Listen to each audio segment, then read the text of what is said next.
Ladies and gentlemen, boys and girls, welcome to 360 Aviation Academy, formerly Airline Exam Prep. In today's short video class, we shall discuss aircraft performance topics which are relevant for an airline examination, especially for the non-type-rated pilots who will be appearing for the Air India Express examination shortly. So let's talk about the performance topics relevant to this examination, which is the available takeoff lengths. Now, what are takeoff lengths? There are three primary important parameters. Number one is your takeoff run available, which is called the TORA. Number two is the takeoff distance available, which is called TODA. And number three is accelerate stop distance available, that is ASDA or ASDA. We'll cover each of these in detail. So let's start with takeoff run available. So if you look at this picture here, this is Chennai International Airport and the aircraft has just taken off. You can see the runway behind the aircraft, which the aircraft has used to take off. So this runway, the length of the runway which is utilized by the aircraft for the ground run prior to its takeoff is called the takeoff run available. That is, once again, the aircraft has utilized this runway surface for its takeoff, right? This is called the takeoff run available. So let's look at what the book says with regards to TORA. So it says here, takeoff run available as described is utilized by the aircraft, the length of runway suitable for the ground run of an airplane taking off, right? So you can see the diagram here, exactly as we described. And of course, always bear in mind as a pilot, the takeoff run for you must not exceed the takeoff run available, right? Your takeoff run required by the aircraft should always be within this takeoff runway. Now, the next question which you would have is, what would happen if your takeoff run of the aircraft exceeds the available length of the runway? So once again, let's pull up the flight simulation software and you'll understand. So imagine that you are taking off and for some reason you have an engine failure and as a pilot you decide to reject the takeoff, you decide to abort the takeoff, right? So ideally you should be able to stop the aircraft within the length of the runway. Now for some unforeseen circumstance or an emergency situation, it may occur that the aircraft may not stop within the runway length or within the TORA distance.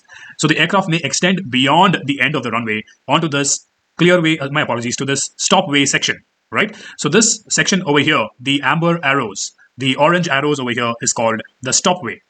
As the name suggests, the stopway is supposed to extend beyond the runway. It's supposed to be along the runway center line. And the primary function of the stopway is to ensure that the aircraft is able to abort the takeoff safely without damage to the aircraft or the passengers within the aircraft. So we've discussed two components over here. One is the takeoff run available, which is the runway which the aircraft uses to take off. Number two is the stopway, which the aircraft utilizes in case of an aborted takeoff to safely stop the aircraft. Right? So there are two components over here, the TORA and the stopway. So what would happen if we combine both these components, the TORA and the stopway? The TORA plus stopway is called the accelerated stop distance available.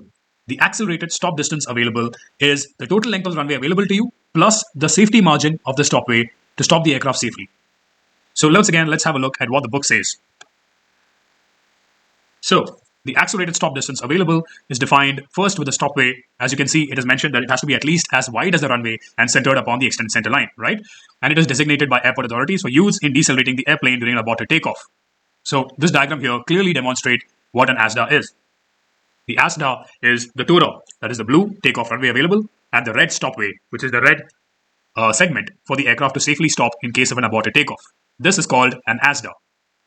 Now let's go back to the flight simulation software to understand the other components of the takeoff runs or the available takeoff lengths. The next component which we have is called the clearway.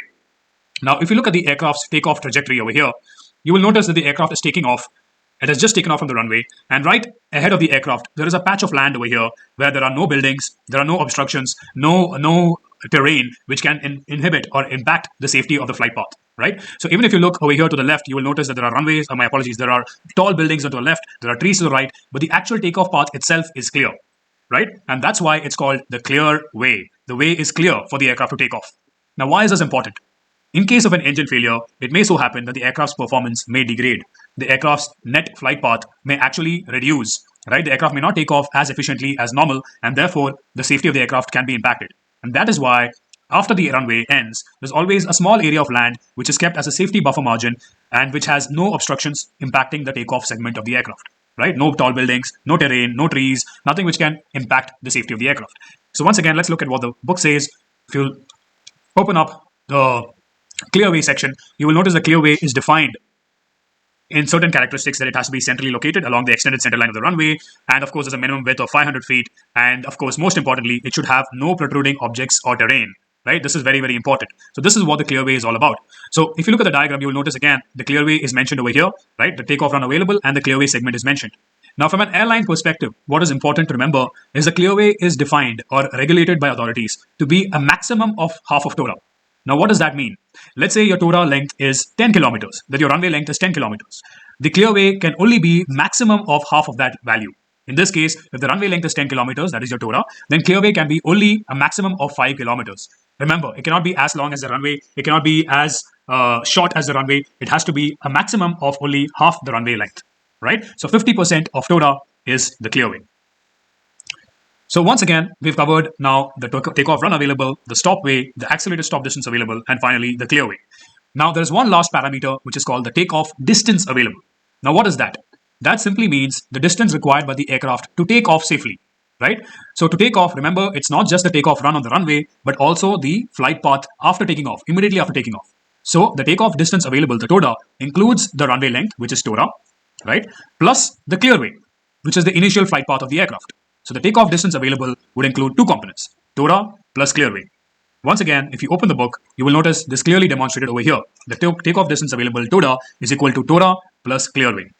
All these parameters are extremely important from the airline perspective. Once again, just to recap, you have the takeoff run available, which is the length of the runway.